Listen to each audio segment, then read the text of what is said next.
ఆ పిల్లవాడు దగ్గరికి వెళ్ళిపోయి ఆ సూర్య బింబాన్ని పట్టుకున్నాడు, పండనుకుని తిందామని. అది పర్వకాలం కాబట్టి రాహువు సూర్యుణ్ణి గ్రసించడం కోసమని ఆయన వచ్చాడు.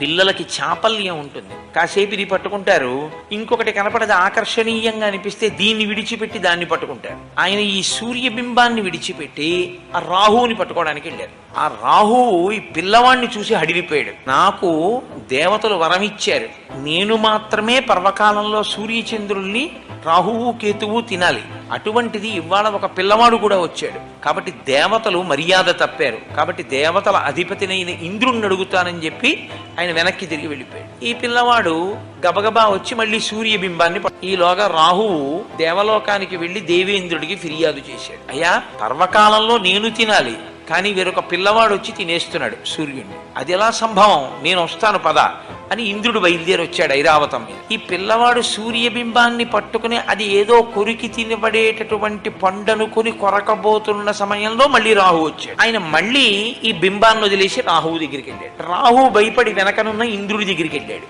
ఈయన మళ్ళీ రాహువుని విడిచిపెట్టి ఇంద్రుడిని చూశారు. ఇంద్రుడి ఏనుగు నచ్చింది సార్ ఆయనకి, ఎందుకంటే తెల్లగా ఉంటుంది ఐరావతం పుష్టిగా. ఈ పండు బాగుందని ఐరావతాన్ని వెళ్ళి పట్టుకుని కొరకబోతున్నారు. ఎక్కడ లేని కోపం వచ్చి ఇంద్రుడు వజ్రాయుధం పెట్టి కొట్టాడు. కొడితే అంతే, ఎడమ దవడ విరిగి ఆ పైనుంచి కింద పడిపోయారు.